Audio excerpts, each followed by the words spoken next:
Crônicas do Amanhecer. Por Feijão Centro Espírita Allan Kardec. Balneário Gaivota, 18 de dezembro de 2018. Marca lança brinquedo para crianças montarem muro de Donald Trump. Uma empresa do varejo online dos Estados Unidos está vendendo um brinquedo, no mínimo, polêmico, um conjunto de blocos para crianças montarem um muro sim, em alusão ao paredão que o presidente Donald Trump quer erguer na fronteira com o México. O produto chamado Construa um Muro vem com 101 peças, incluindo uma figura do republicano usando capacete com o dizer MAGA, abreviatura de Make America Great Again Torne América Grande Novamente, slogan adotado durante a campanha presidencial de Trump. O site da empresa Keep&Bear, que vende uma série de outros itens com viés republicano, descreve o brinquedo como um grande presente de Natal para seus filhos e netos. E também inclui a seguinte declaração sobre a caravana de 100 mil migrantes, em sua maioria hondurenhos, que marcham há um mês rumo ao Zewa. Nós entendemos por que eles querem fugir de Honduras e viver e trabalhar na América. Afinal, somos a maior nação da Terra. No interesse da segurança nacional, no entanto, não podemos permitir que cruzem nossas fronteiras. Embora haja boas pessoas tentando entrar em nossa nação, também existem gangues, criminosos e terroristas. Todos que querem entrar no nosso país devem entrar legalmente para a segurança de todos. O muro deve ser construído. O mundo manterá a América segura e forte. Só então poderemos ajudar os necessitados, diz a descrição. O brinquedo começou a ser vendido no dia 23 de novembro ao custo de $30. No entanto, ele não está na lista de desejos de Natal de todos, muito menos na dos críticos da proposta de Trump. Já provocou polêmica no Twitter. Um usuário da rede escreveu: espero que qualquer um que compre isso para seus filhos passe o resto de suas vidas pisando em legos. O Espírito Estevão, no livro Mulheres do Evangelho, pela psicografia de Robson Pinheiro, narra a preparação da vinda de Jesus ao planeta. O Evangelho é a boa nova de Deus para a humanidade. Representa o esforço do alto em implantar na terra o reino de amor. Esse reino não é uma utopia. É uma realidade que por enquanto encontra sua planificação no interior de cada um, no país da alma. Para que um reino venha a existir, é necessário que haja uma lei diretora, que haja um governador. O reino de Deus ou o reino dos céus é seguramente entendido como esforço empreendido ao longo dos séculos e milênios para transmitir aos habitantes da terra mensagem renovadora. Desde as épocas remotas, que se perderam na noite profunda dos Evos, o Alto tem enviado os seus mensageiros a fim de se fazer conhecida ao homem uma parcela da verdade, e essa mesma verdade tão incompreendida através dos séculos, ainda mesmo por aqueles que se dizem seus apologistas. O planeta Terra foi aos poucos sendo visitado pelos mensageiros das alturas. Vários povos foram presenteados com a vinda de emissários que a bondade divina envia de tempos em tempos para o esclarecimento das consciências em evolução no mundo. Em todas as épocas, em todas as latitudes da Terra, as vozes do céu se fizeram ouvir.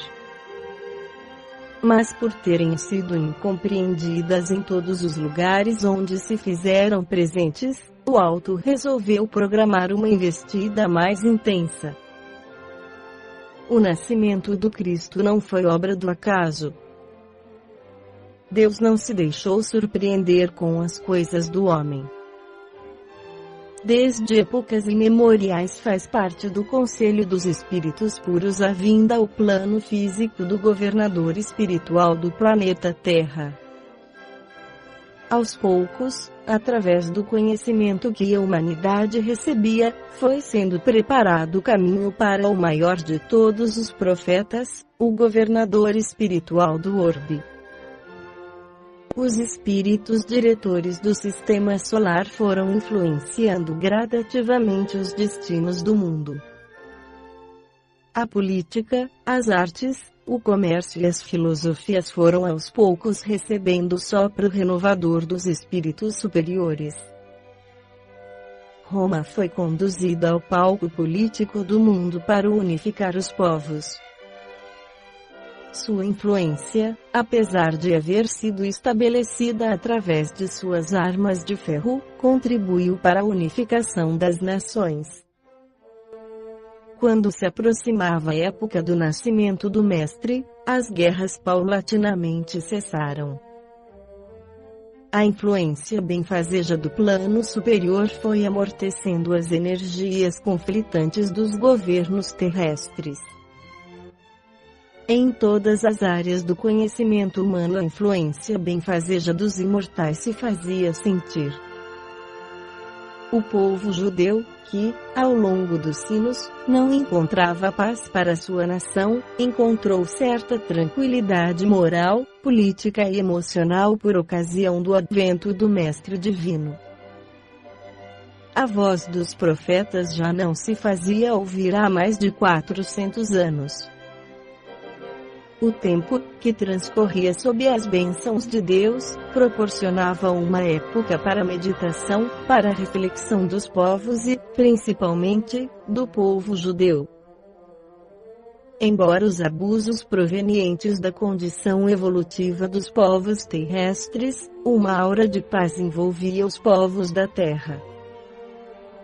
A aproximação da vibração crística sobre a morada dos homens é que produzia as bênçãos com as quais o homem não estava acostumado. Os emissários de todas as épocas, então desencarnados, se reuniram sobre os céus do planeta Terra a fim de ajudar na execução do grande plano cósmico. Jesus, o ser angelical que organizou, que governa os destinos dos povos terrestres, foi se aproximando vibracionalmente da morada dos homens. Sua aura magnética, que envolvia toda a extensão do sistema solar, foi aos poucos se reduzindo, se contraindo, sob a ação de sua vontade soberana. A redução das energias de sua aura fazia com que ele, o espírito mais puro que foi dado aos homens conhecer, entrasse em contato com as vibrações e os fluidos impuros e pesados do planeta Terra. Jesus foi assumindo, através dos séculos, a própria natureza humana, a fim de que, no tempo devido, pudesse assumir um corpo semelhante ao dos homens terrestres. A sua ação nos fluidos da Terra tinha como objetivo fazer com que ele, o divino diretor de nossas almas, pudesse adquirir algum ponto de contato com a matéria etérica ou astral que compunha o orbe terreno. Dessa matéria, de sua parte mais sutil, é que seria formado o corpo espiritual do Mestre, que, mais tarde, através de Maria, aglutinasse, em torno de seus centros de força radiantes, as células físicas das quais seria formado seu corpo físico. Ao longo de séculos se deu esse descenso vibratório. Anos e decênios transcorreram até que aquele espírito puro pudesse encontrar um ponto de contato com a vibração do mundo material.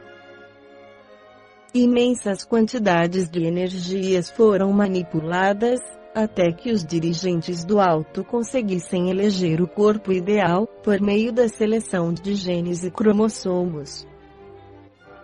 Através dessa seleção genética que os evangelhos relatam como sendo a genealogia de Jesus, realizada ao longo das 14 gerações que vão de Davi até José e Maria, o corpo físico que o Mestre iria organizar para a habitação de seu espírito foi elaborado. Maria, José e os seus antecedentes na árvore genealógica foram escolhidos não somente pela eleição natural de seus espíritos, como também pela constituição física preservada através dos séculos. Engenheiros siderais, cientistas do cosmos, espíritos sublimes que eram os responsáveis pela humanidade formavam a legião de almas iluminadas que foram vistas sobre o local do nascimento do Mestre na manjedoura, sob a forma de estrelas. Formavam a legião de imortais que, após o trabalho de séculos, viram o grande plano divino ser finalmente realizado sob a paternal proteção de Deus. Hoje, quando os governos terrestres ainda se encontram digladiando nos circos da política humana, ele, o governador supremo e administrador geral dos destinos humanos, permanece atento aos bastidores da história. Quando os homens pensam deter o poder, a morte, como parceira da vida, modifica de um dia para o outro o panorama da política e das vidas humanas, provando que Jesus coordena os destinos do mundo.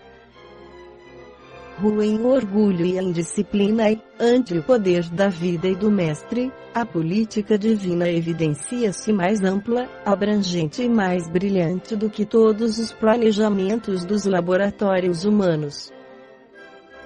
Mostram-se falhas as plataformas e projetos dos homens, mas ele, o amigo das horas incertas, o Mestre embaixador das estrelas, permanece lúcido em meio às constelações da Via Láctea, orientando cada passo das humanidades a ele subordinadas. Portanto, não é necessário temer os males aparentes, que, ante a magnitude do grande plano do arquiteto universal, são como poeira a dispersar-se no vendaval das futilidades humanas. Precisamos de Jesus, do seu comando, de sua direção. O mundo ainda não está preparado para seguir a sua marcha sem a referência preciosa do coração do Mestre. Para que a paz se estabeleça no mundo e a guerra ceda o seu terreno para o estabelecimento do amor, é preciso falar de Jesus, viver Jesus e respirar Jesus por todos os poros da alma. Não basta realizar caminhadas pela paz se não exercitarmos a paz na família. Não adiantará clamar contra a guerra sem fazer silêncio na alma para ouvir a voz do divino timoneiro. O mundo nunca precisou tanto de Jesus quanto hoje. Há que se estabelecer a paz definitiva em nossos corações, relembrando Jesus acalmando as tempestades. É momento de auxiliar o Mestre em sua campanha permanente de não violência e o recebermos em nossas vidas, corações e almas. Quando o Mestre Jesus veio fazer a pregação do Reino de Deus, ele trazia à Terra uma nova proposta de vida. O Reino dos Céus ou Reino de Deus 2 representa a atuação das forças soberanas da vida para implantar no planeta o Reino do Amor.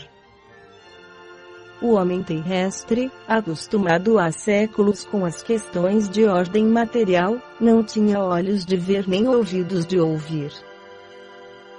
Para perceber a influência do alto sobre as vidas dos homens é necessário lançar mão de sentidos diferentes. Novos olhos e novos ouvidos, ou quem sabe, novas percepções e sentidos mais sutis, sensíveis. O reino dos céus, na terra, é um reino real. Esse reino, para que o possamos compreender, podemos visualizá-lo como um governo interior, pois tal reino está alicerçado na realidade íntima, psíquica, intuitiva, portanto, espiritual. Porém, para que determinado governo tenha uma ação real e direta na vida comunitária, é preciso que haja uma lei e um legislador. Esta foi a crônica do amanhecer de 18 de dezembro de 2018, por Feijão Centro Espírita Allan Kardec.